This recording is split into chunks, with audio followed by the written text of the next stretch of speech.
Bruce Lee stood in the center of his Los Angeles Kun on a humid afternoon in July 1967.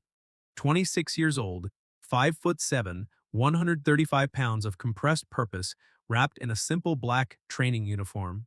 The air hung thick with the smell of sweat, canvas, and ambition.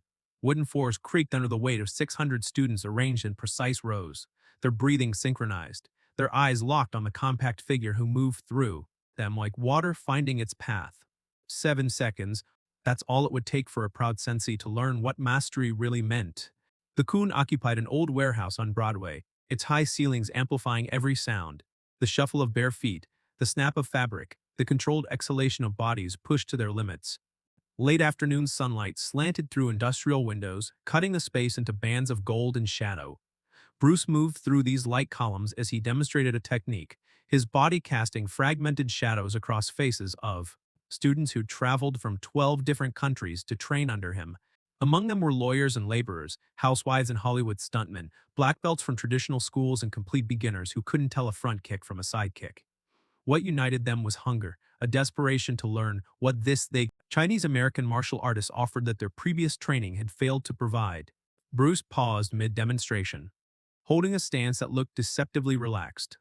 His dark eyes scanned the room with surgical precision, reading bodies like other men read books.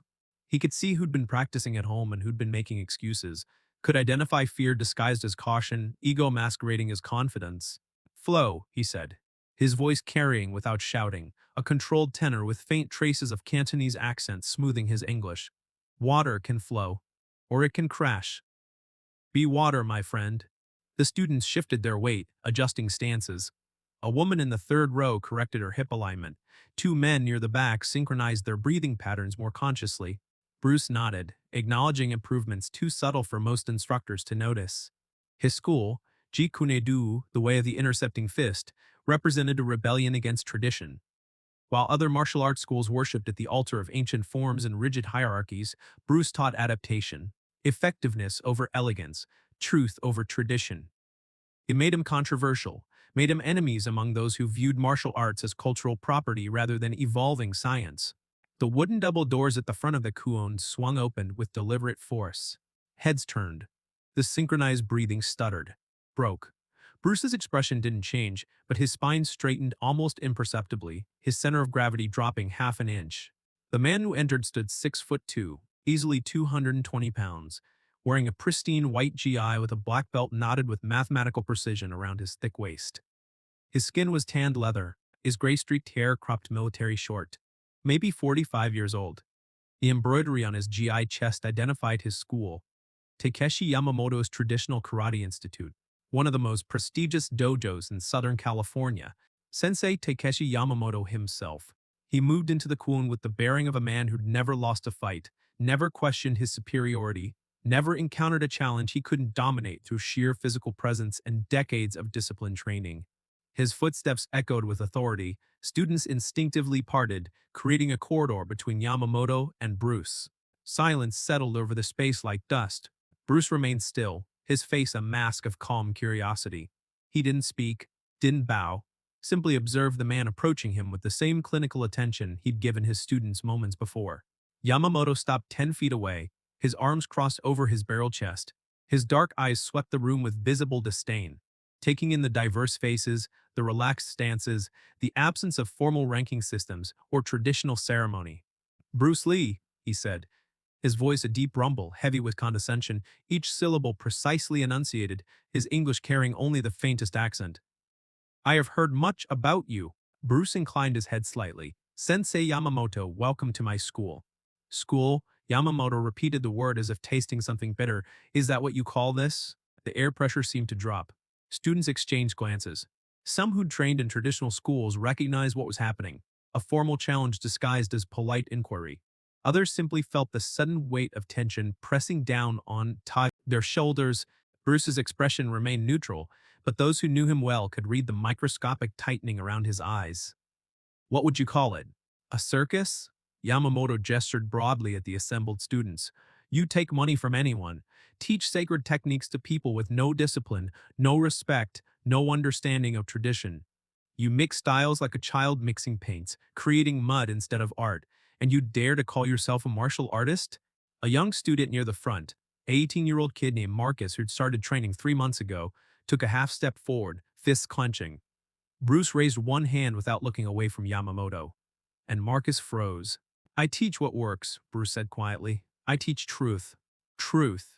Yamamoto's laugh was short, sharp, humorless. You teach shortcuts. You teach weakness disguised as innovation. True martial arts require decades of dedication to perfecting fundamental forms. You cannot master something by abandoning its foundation. Can you swim? The question came so unexpectedly that Yamamoto blinked. What? Swimming. Can you swim? Of course I can swim. What does... Did you learn by practicing swimming movements on dry land for 10 years before entering the water? Bruce's tone remained conversational, almost gentle. Or did someone push you into the pool and teach you how not to? Drown to. Yamamoto's jaw tightened. Your disrespect for tradition is exactly what I expected. I respect truth more than tradition. Bruce took 3 steps forward, closing the distance to 6 feet. He moved without aggression, his body language open, non-threatening, but something in the fluidity of his motion made Yamamoto's weight shift backward involuntarily. Tradition is yesterday's innovation. What your grandmasters discovered through experiment and adaptation, you've turned into rigid ritual. That's not respect. That's fear of progress. You speak like a philosopher when you should fight like a warrior. Yamamoto uncrossed his arms, letting them hang loosely at his sides. His stance widened subtly. But perhaps words are all you have. Perhaps this mixed-up style you teach only works against amateurs and stuntmen. The insult hung in the thick air. Several students gasped. A black man in his 30s named Jerome, a former boxer who'd found Bruce's methods revolutionary, muttered something under his breath. Bruce smiled. It wasn't a friendly expression. It was the smile of a teacher who just identified exactly which lesson his student needed. Are you challenging me, Sensei Yamamoto? I am questioning whether you are qualified to teach what you claim to teach. Yamamoto's voice rose, projecting to every corner of the Kwoon. 600 students. 600 people you are misleading with incomplete techniques and arrogant philosophy. Someone should demonstrate the difference between real martial arts and... He waved dismissively at Bruce. Theatrical innovation. Bruce stood very still. His breathing remained even, his heart rate unchanged. But everyone watching saw something shift in his eyes. Not anger, not offense, but the crystallization of intention. You want a demonstration? I want to see if your style actually functions against a true master. And when you see that it does, Bruce said softly, what will you do? Yamamoto laughed again, genuine amusement this time. If your circus tricks somehow work against me, a man who has studied Shotokan karate for 37 years, who has trained under masters in Okinawa and Japan, who has won more tournaments than you have students, then I will bow to you and acknowledge my error. His tone made clear how impossible he considered this outcome. 7 seconds, Bruce said. Silence. Excuse me. Give me 7 seconds. Bruce's voice remained quiet, but it filled the entire space.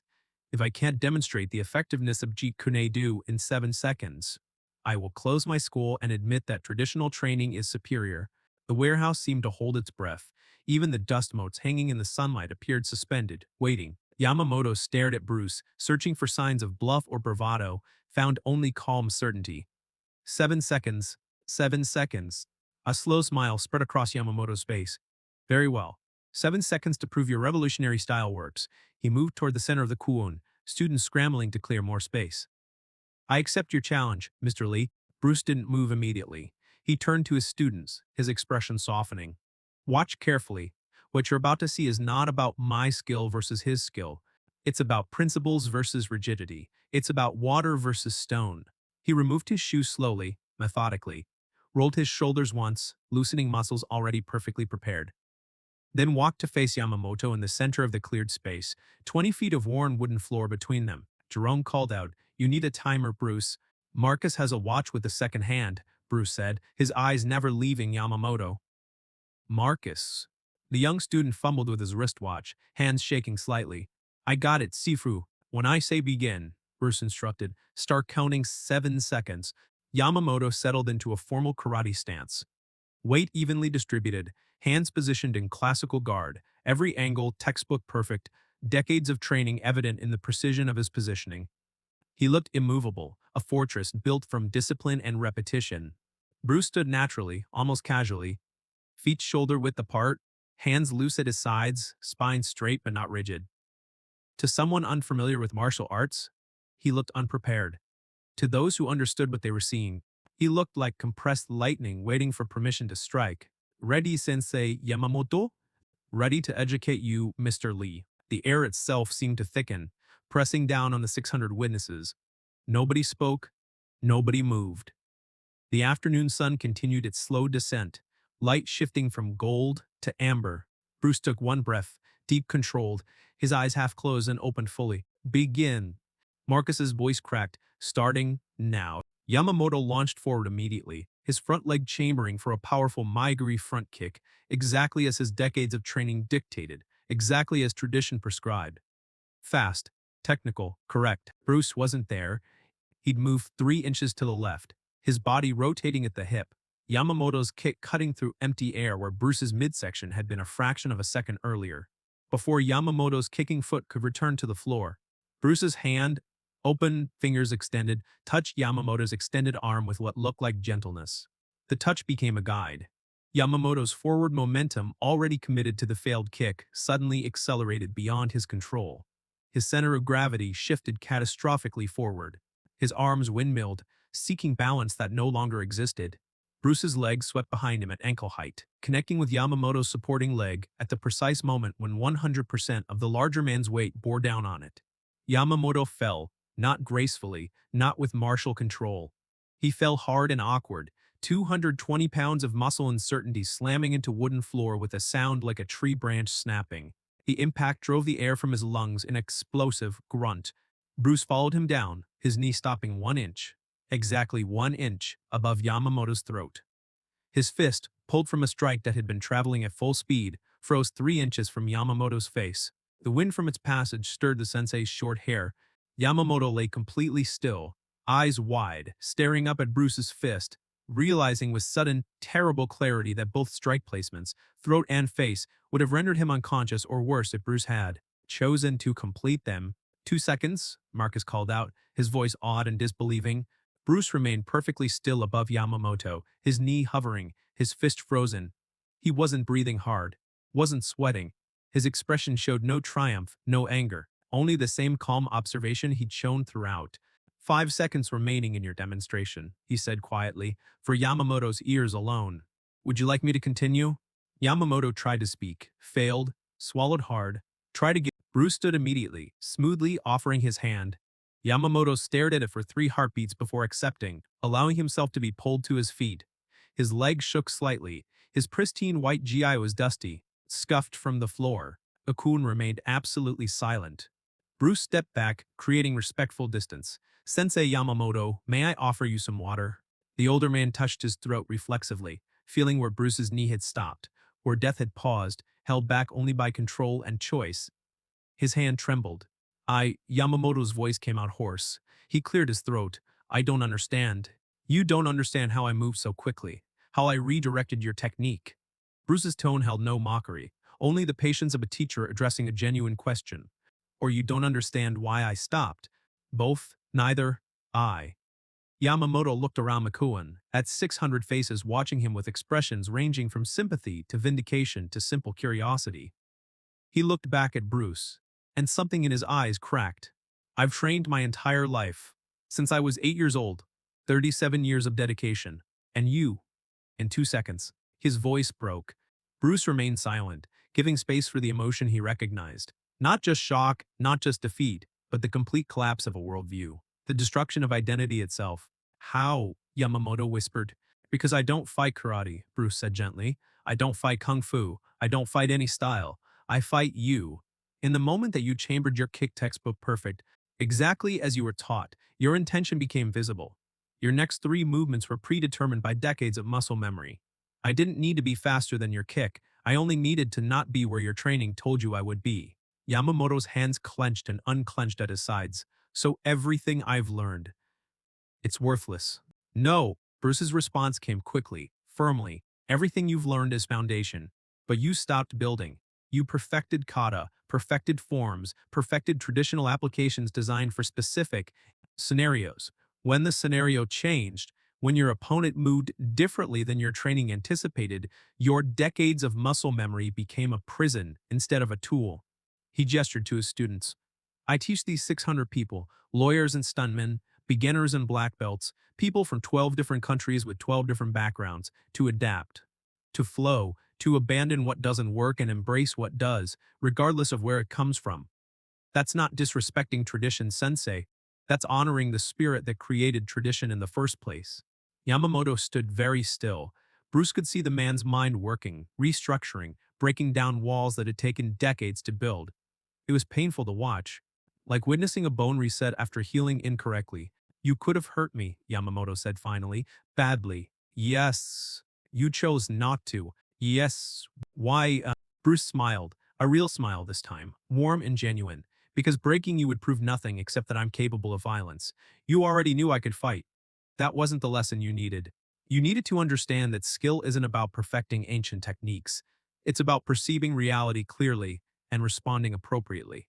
He paused, letting the words settle. Hurting you wouldn't have taught you anything. It would only have made you my enemy. I am your enemy. Yamamoto's voice carried no conviction. I came here to humiliate you. You came here because you're afraid. Bruce said it without judgment. Your entire life is built on the belief that traditional training produces superior martial artists. My existence, my success, my students. My philosophy threatens that belief. If I'm right, then you've wasted decades. That's terrifying, I understand. Yamamoto's eyes widened slightly. You understand. I was like you once. Completely devoted to Wing Chun, the style my Sifu Yip Man taught me in Hong Kong. I defended it religiously, believed it was superior to all other systems. Bruce's expression grew distant, remembering. Then I fought a man in San Francisco and won. But it took me 3 minutes and exhausted me completely. I realized I'd won despite my rigid training, not because of it. That realization destroyed me. Everything I'd built my identity on revealed itself as incomplete. He looked back at Yamamoto. It was the worst and best moment of my life. Worst because I had to admit I'd been wrong. Best because it freed me to discover what actually worked. Yamamoto absorbed this silently. Around them, 600 students remained motionless, afraid that any sound might shatter the strange intimacy of the moment. You're not asking me to abandon everything I've learned, Yamamoto said slowly, working through it. I'm asking you to evolve it, to question it, to keep what serves reality and release what only serves ego or tradition. Bruce gestured to the space around them. This Kun isn't a circus, Sensei. It's a laboratory. We test techniques against resistant opponents. We discard what fails. We keep what succeeds. We don't care if a technique comes from karate, kung fu, boxing, wrestling, or something someone invented yesterday. We only care if it's true. True. Yamamoto repeated the word, tasting it differently now. Truth adapts. Truth evolves. Truth doesn't care about your belt color or lineage or how many years you've trained. Bruce's voice carried absolute conviction. Truth only cares about what actually happens when two people face each other, with honest intention. Silence, long and heavy. Then Yamamoto bowed, not the shallow formal bow of martial arts ceremony, a deep, sincere bow that bent his spine 45 degrees and held there for 3 full seconds. When he straightened, his eyes were wet. I owe you an apology, Mr. Lee. You owe yourself honesty, Sensei Yamamoto. That's all. May I? Yamamoto hesitated, the words clearly difficult. May I observe your class, learn what you're teaching? Bruce studied him for a long moment, then smiled and gestured broadly to the assembled students. Everyone here was once where you are now, confronting the gap between what they thought they knew and what actually works. You're welcome to join them. Yamamoto nodded slowly, then moved to stand at the back of the Kun, his white gear bright patch among the varied training clothes. Students made space for him, offering respectful nods that the sensei returned with visible humility. Bruce turned back to address his 600 pupils, his voice carrying clearly, what you just witnessed wasn't about my speed or technique. It was about perception versus assumption. Sensei Yamamoto is an exceptional martial artist. His decades of training are genuine and valuable, but he approached our confrontation with assumptions about how the encounter would unfold. Those assumptions blinded him to what was actually happening. He began walking slowly along the rows of students. This is why we train adaptation rather than memorization. This is why we pressure test techniques against resistance. This is why we welcome all styles and all students. Because truth reveals itself through diversity and challenge, not through isolation and repetition. Marcus, still holding his watch, called out, Sifu, that was incredible. I've never seen anyone move like that. You will, Bruce replied simply, because I'm going to teach you. Not my techniques, your techniques. I'm going to help you discover what works for your body, your speed, your strength, your instincts. That's the whole point. He paused, turning to face the entire assembly. Your goal isn't to become Bruce Lee. Your goal is to become the best possible version of yourself. The students nodded, energy shifting from shocked tension to inspired focus. They understood they'd witnessed something beyond a simple demonstration of physical skill. They'd watched transformation happen in real time, watched pride become humility, watched assumptions become questions.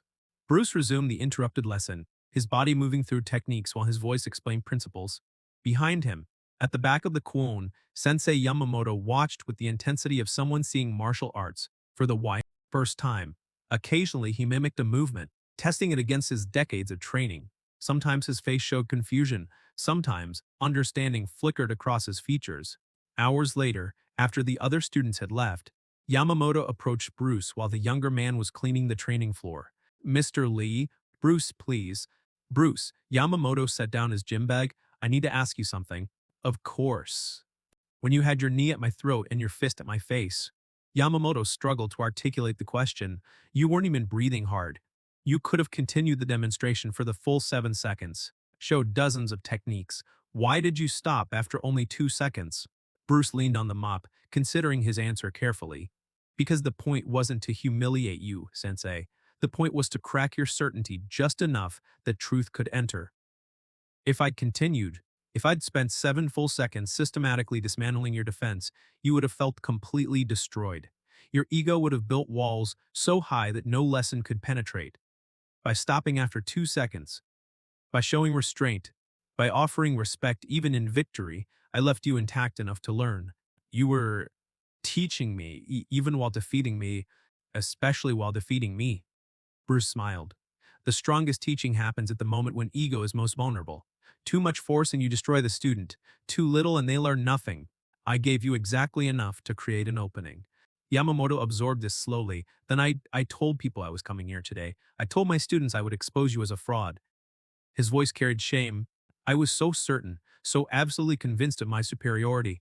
And now I don't know anything. Yamamoto laughed, but it sounded like pain. 37 years of certainty gone in 2 seconds.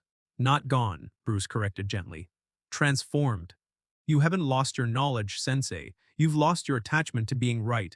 That's different, that's better. They stood in companionable silence while Bruce finished cleaning. Finally, Yamamoto picked up his bag.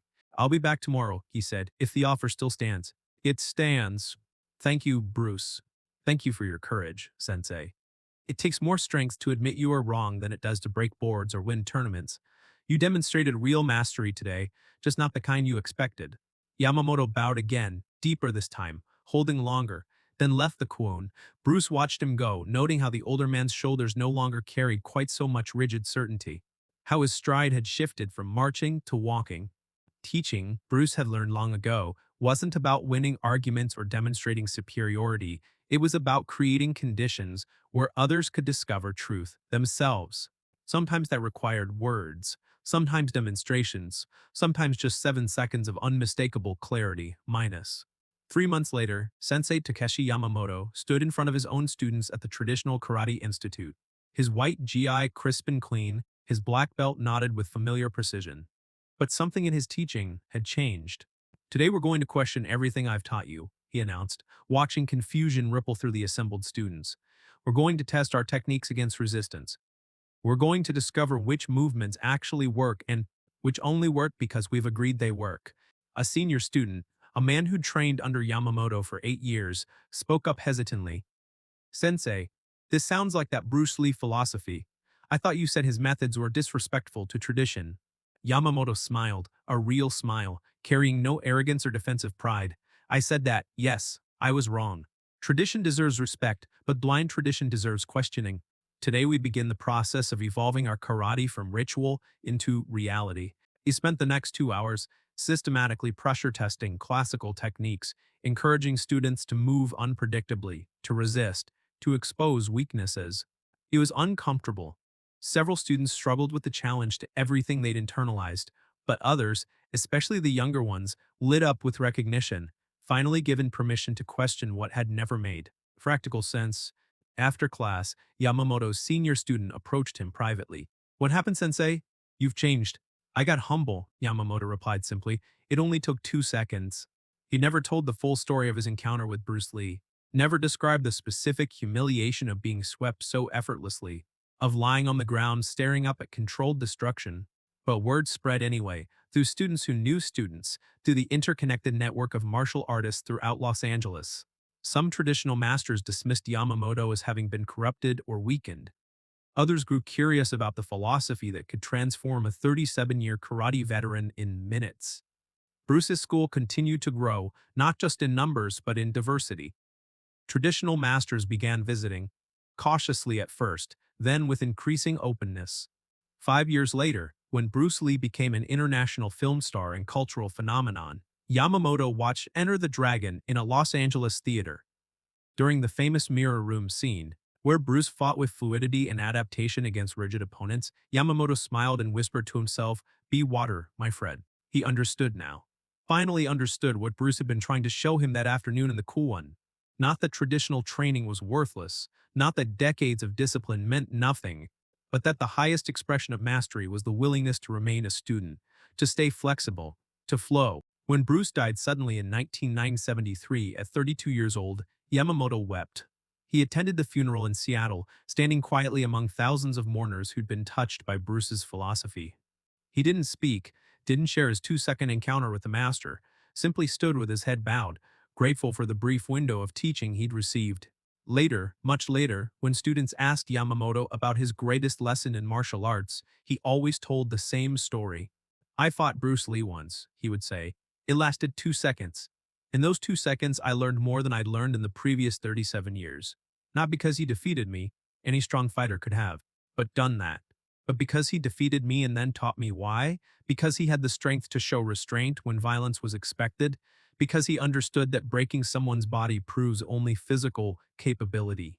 But breaking someone's certainty and then helping them rebuild with truth, that's mastery." His students would ask what techniques Bruce had used, what secrets he'd revealed, what special training methods he'd demonstrated. And Yamamoto would smile and shake his head. "He didn't teach me techniques. He taught me to question everything, including what I was completely certain about. Especially what I was completely certain about. Minus." Now ask yourself, who in your life have you dismissed because they don't match your expectations? Who have you underestimated because their methods differ from your training? When was the last time you were absolutely, unquestionably certain you were right? And how do you know you weren't wrong? Bruce Lee demonstrated in 7 seconds what most people never learn in a lifetime, that true strength isn't about dominating others through superior technique. It's about having the confidence to remain flexible, the wisdom to recognize truth regardless of its source, and the grace to teach, even while proving a point. The question isn't whether you could defeat someone in 2 seconds. The question is whether you'd have the strength to stop after 2 seconds, to show restraint, to teach rather than destroy. That's the difference between being a good fighter and being a true master. The lesson isn't in the speed, it's in the restraint, not in the victory, in the grace. 7 seconds of action, a lifetime of wisdom. What will you do with yours?